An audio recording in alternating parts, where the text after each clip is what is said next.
ಎಲ್ರಿಗೂ ನಮಸ್ಕಾರ. ವೇದಿಕೆ ಮೇಲಿರೋ ವಿಪಕ್ಷ ನಾಯಕರು, ನನ್ನ ಅಣ್ಣನ ಸಮಾನವಾದ ಅಶೋಕ್ ಸರ್ ಅವರೇ, ಜಗ್ಗೇಶ್ ಅವರೇ, ಸ್ನೇಹಿತರಾದ ರಾಜೇಶ್ ಕೃಷ್ಣ ಅವರೇ, ನನ್ನ ತಮ್ಮ ಪ್ರಜ್ಜು, ಹಾಗೆ ಅದ್ಭುತ ಲೇಖಕರಾದಂಥ ನಾಗೇಂದ್ರ ಪ್ರಸಾದ್ ಅವರೇ, ಹಾಗೆ ವೇದಿಕೆ ಮೇಲಿರೋ ಎಲ್ಲ ಗಣ್ಯರೇ, ಹಾಗೆ ವೇದಿಕೆ ಮುಂದೆ ಇರೋ ಎಲ್ಲ ಅತಿ ಗಣ್ಯರೇ, ತಮ್ಮೆಲ್ರಿಗೂ ನಮಸ್ಕಾರ. ಅದ್ರ ಜೊತೆಯಲ್ಲಿ ಎಲ್ರಿಗೂ ಹ್ಯಾಪಿ ಫಾದರ್ಸ್ ಡೇ. ನಾನು ಪ್ರಜ್ಜು ಮಾತಾಡ್ತಾ ಇದ್ವಿ, ಬೇರೆ ಬೇರೆ ಥರದ ಕಾರ್ಯಕ್ರಮವನ್ನು ನಾವು ಅಟೆಂಡ್ ಮಾಡಿರ್ತೀವಿ. ಬಟ್ ಈ ಕಾರ್ಯಕ್ರಮ ನಿಜವಾಗ್ಲೂ ಬಹಳ ಬಹಳ ವಿಭಿನ್ನ, ಹಾಗೆ ತುಂಬನೇ ಭಾವನಾತ್ಮಕ. ಈ ಥರ ಒಂದು ಕಾರ್ಯಕ್ರಮವನ್ನು ಆಯೋಜಿಸಿರೋ ನಮ್ಮ ಅಶೋಕ್ ಅಣ್ಣನಿಗೆ thank you very much sir.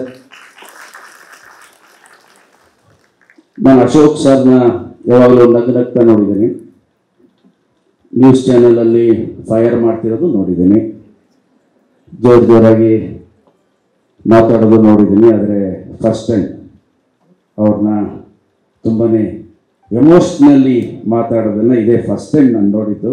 ಆ ವಿಡಿಯೋಲಿ ನೋಡಿದಾಗ ನನಗೆ ಅನಿಸಿದ್ದು, ನಾನು ಅಶೋಕ್ ಸರ್ನ ಈ ಥರ ಯಾವತ್ತೂ ನೋಡಿಲ್ವಲ್ಲ. ತುಂಬ ಎಮೋಷ್ನಲ್ ಆಗಿ ತಮ್ಮ ತಂದೆಯ ಬಗ್ಗೆ ಮಾತಾಡ್ದ.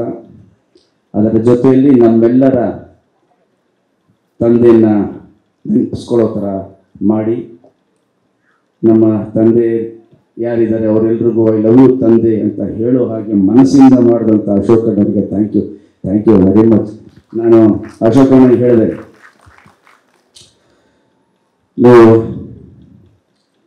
ಪೊಲಿಟಿಷಿಯನ್, ಒಳ್ಳೆಯ ಸಮಾಜ ಸೇವಕರು, ಅದ್ರ ಜೊತೆಯಲ್ಲಿ ಬಹಳ ಅದ್ಭುತ ಭಾವನಾ ಜೀವಿಗಳು ಅಂತ ಇವತ್ತೇ ಸರ್ ಗೊತ್ತಾಗಿತ್ತು ನನಗೆ. ಏಕೆಂದರೆ ಅದ್ರ ಜೊತೆಗೆ ಸಾಹಿತ್ಯ, ಕಲೆ, ಅದ್ರ ಮೇಲೆ ಅವ್ರಿಗಿರೋ ಪ್ರೀತಿ ಇದೆಯಲ್ಲ ಅದ್ಭುತ. ಯಾವುದಾದ್ರೂ ಹಾಡು ಕೇಳ್ತಿದ್ದಾಗ ಸಡನ್ ಆಗಿ ಫೋನ್ ಮಾಡ್ತಾರೆ, ಗಣೇಶ್ ಆ ಲೈನ್ ಏನ್ರಿ, ಅದು ಯಾರು ಬರ್ದಿದ್ರಿ, ಆ ಲೈನು ಕೊಳ್ಳು ಹೊರಗಿ ಒಮ್ಮೆ ನನ್ನ ಯಾರು ಬರ್ದಿದ್ದ. ಸೊ ಅಷ್ಟು ಪ್ರೀತಿ, ಕಲಾವಿದ್ರು ಕಂಡ್ರೆ ಅಷ್ಟೇ ಗೌರವ. ನಮ್ಮನ್ನು ಇಲ್ಲಿ ಇಂಥ ಒಂದು ವಿಭಿನ್ನ ಕಾರ್ಯಕ್ರಮಕ್ಕೆ ಬರ್ಮಾಡ್ಕೊಂಡಿದ್ದಕ್ಕೆ thank you very much sir. ಒಂದು ಇಲ್ಲ ಹಾಡು ಹೇಳ್ಬೇಡಿ ಅಂತ ಹೇಳ್ಬೇಡಿ ಸರ್, ಹಾಡು ಹೇಳಿ ಅಂತ ಹೇಳ್ಬೇಡಿ. ರಾಜೇಶ್ ಕೃಷ್ಣ ಅವ್ರು ಹಾಡಿದ್ಮೇಲೆ ನಾವು ಹಾಡೋಕ್ಕಾಗಲ್ಲ ಅಣ್ಣ. ಜಗ್ಗೇಶ್ ಅಣ್ಣ ಹಾಡ್ತೀನಿ ಅಂತ ಹೇಳ್ತಿದ್ದಾರೆ, ಜೋರಾಗಿ ಚಪ್ಪಾಳೆ ಅಣ್ಣ.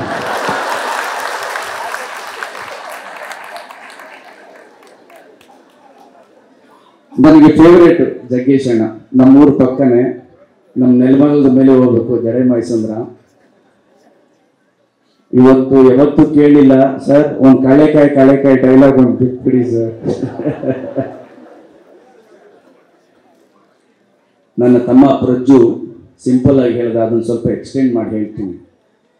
ಅದಕ್ಕಿಂತ ಮುಂಚೆ ನನ್ನ ಜೀವನದಲ್ಲಿ ನನ್ನ ತಂದೆ ಜೊತೆ ಹೆಚ್ಚು ಸಮಯ ಕಳೆಯೋಕ್ಕಾಗಲಿಲ್ಲ. ನಾನು 18-19 ವರ್ಷಕ್ಕೆ ಮನೆ ಬಿಟ್ಟು ಓಡಿ ಬಂದ್ಬಿಟ್ಟೆ, ಆ್ಯಕ್ಟರ್ ಆಗಬೇಕು ಅಂತ. ಎಲ್ಲೋ 6 ತಿಂಗಳು ಒಂದ್ಸಲಿ, ವರ್ಷಕ್ಕೊಂದ್ಸಲಿ ಮಾತ್ರ ಊರಿಗೆ ಹೋಗ್ತಿದೆ. ನಮ್ಮ ಅಪ್ಪನ ನನ್ನ ಮೇಲೆ ತುಂಬ ಕೋಪ ಇತ್ತು, ಇವನು ಇಂಜಿನಿಯರ್ ಆಗ್ತಾನೆ ಅಂತ. ಎಲೆಕ್ಟ್ರಾನಿಕ್ಸ್ ಓದಿದೆ, ಅದು ಓದಲಿಲ್ಲ, ಬಡ್ಡಿ ಮಗ ಏನೋ ಆ್ಯಕ್ಟಿಂಗ್ ಮಾಡ್ತಾನಂತೆ ಇವನು ಅಂತ ಊರು ತುಂಬ ಬೈಕೊಂಡು ತಿರುಗೋರು. ಅವಾಗ ನನಗೆ ಅನಿಸ್ತು, ಯಾಕೆ ಹಿಂಗೆ ಬೈತಾರೆ ನಮ್ಮ ಅಪ್ಪ ನನಗೆ, ನಾನೇನೋ ಮಾಡ್ತಿದ್ದೀನಲ್ಲ ಅಂತ. ನಮ್ಮಪ್ಪ ನನ್ನನ್ನು ಬಿಟ್ಟು ಹೋಗಿದ್ದ ದಿನ, ಡೇಟು, ತಿಂಗಳು, ನನ್ನ ಮಗ ಹುಟ್ಟಿದ ದಿನ, ಡೇಟು ಎರಡೂ ಒಂದೇ.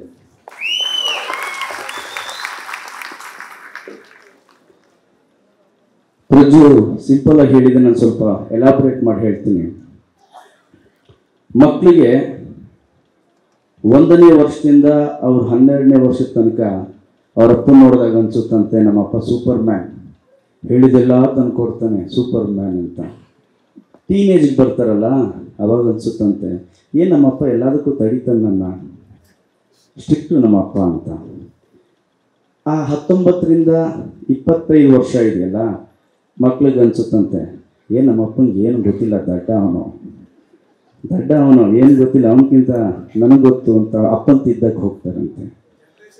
ಆ 25ರಿಂದ 22 7 ವರ್ಷ ಏನಿದೆ, ನಮ್ಮ ಅಪ್ಪನಿಗಿಂತ ಬುದ್ಧಿವಂತ, ಅವನೇನೇ ಮಾಡಿದ್ರು ನಾನು ಕೇಳ್ಬಿಟ್ಟು ಮಾಡಿದ್ರೆ ಸಕ್ಸಸ್ ಆಗ್ತಾನೆ ಅವನು ಅಂತ.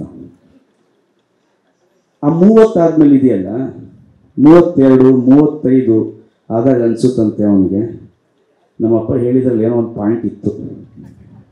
ಇದೆ ನಮ್ಮಪ್ಪ ಹೇಳಿದ್ರಲ್ಲಿ, ಅವನ ಅನುಭವದಲ್ಲಿ ಹೇಳಿದ್ನಲ್ಲ, ನಾನು ಟೀನೇಜಲ್ಲಿ ಹೇಳಿದ್ದು ಪಾಯಿಂಟ್ ಇದೆ ಅನಿಸುತ್ತಂತೆ. ಈ ಮಕ್ಕಳಿಗೆ 45, 40 ಆದಮೇಲೆ ಅನಿಸುತ್ತಂತೆ ನಮ್ಮಪ್ಪ ಹೇಳಿದಷ್ಟು ಸತ್ಯ ಅಂತ. ನಮ್ಮಪ್ಪ ಹೇಳಿದಷ್ಟು ಸತ್ಯ ಇವತ್ತು ಅವನು ಇರಬೇಕಿತ್ತು ಅಂತ ಅನಿಸುತ್ತಂತೆ. So that's truth.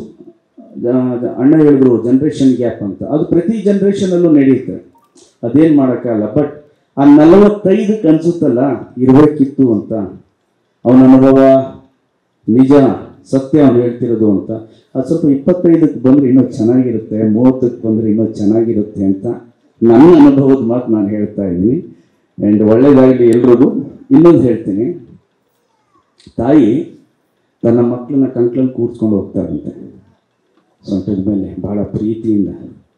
ಅಪ್ಪ ನೋಡಿ ಕಂಕ್ಳಲ್ಲಿ ಕೂರಿಸ್ಕೊಂಡ್ರು ಕೂಡ ಅದಾಗಿ ಸ್ವಲ್ಪ ಹೊತ್ತಾದ್ಮೇಲೆ ತಾನು ಹೆಗ್ಲ ಮೇಲೆ ಹೊತ್ಕೊಂಡು ಓಡಾಡ್ತಾನೆ. ಆ ಕಾರಣ ಇಷ್ಟೇ, ನಾನು ಏನು ನೋಡಿಲ್ವೋ ಏನು ನೋಡ್ತಿಲ್ವೋ ಅದೆಲ್ಲ ನನ್ನ ಮಗ ನೋಡಬೇಕು ಅಂತ.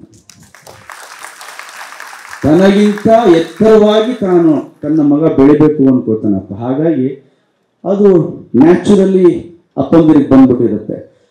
ಹೆಗ್ಲ ಮೇಲೆ ಕೂರಿಸ್ಕೊಂಡು ಹೋದರೆ ನಾನೇನು ನೋಡ್ತಿಲ್ಲೋ ಅದು ನನ್ನ ಮಗ ನೋಡಲಿ ಅಂತ. ಸೊ ಈ ಥರ ನಾನು ಓದಿದ್ದೆ, ಅದು ಕೂಡ ನಿಜ. ಸೊ ತಮ್ಮೆಲ್ರಿಗೂ ಇಷ್ಟು ಜನ ಸೇರಿದಿರಿ ಈ ಥರ ಒಂದು ವಿಭಿನ್ನ ಕಾರ್ಯಕ್ರಮಕ್ಕೆ, ಅದ್ಭುತವಾದ ಕಾರ್ಯಕ್ರಮಕ್ಕೆ ತಮ್ಮೆಲ್ರಿಗೂ ಒಳ್ಳೆಯದಾಗಲಿ. ಹಾಗೆ ಎಲ್ರಿಗೂ ಮತ್ತೊಮ್ಮೆ ಫಾದರ್ಸ್ ಡೇ ಶುಭಾಶಯಗಳು. ನಮ್ಮ ನಾಗೇಂದ್ರ ಪ್ರಸಾದ್ ಅವರು ನಮ್ಮ ಸ್ನೇಹಿತರು ಅದ್ಭುತವಾದ ಹಾಡುಗಳು ಬರ್ತಿದ್ದಾರೆ. ಹೋದ ವರ್ಷ ನಮಗೆ ದ್ವಾಪರ ಅಂತ ಒಂದು ಹಾಡು ಬರ್ಬಿಟ್ಟು ಸೂಪರ್ ಹಿಟ್ ಮಾಡಿದ್ದಾರೆ. ಜೇನ ದನಿಯೋಳೆ ಮೀನ ಕಣ್ಣೋಳೆ ಅಂತಲೂ ಬರೀತಾರೆ, ನಿಜ ನಾಯಕ ಅಂತಲೂ ಬರೀತಾರೆ. ಈ ಥರ ಒಂದು ಪ್ರತಿಭೆ ನಮ್ಮ ನಡುವೆ ಇರೋದು ನಿಜವಾಗ್ಲೂ ನಮಗೆ ಹೆಮ್ಮೆ. ಥ್ಯಾಂಕ್ ಯು ವೆರಿ ಮಚ್ ಎಲ್ರಿಗೂ. ಒಳ್ಳೆಯದಾಗಲಿ. Thank you sir.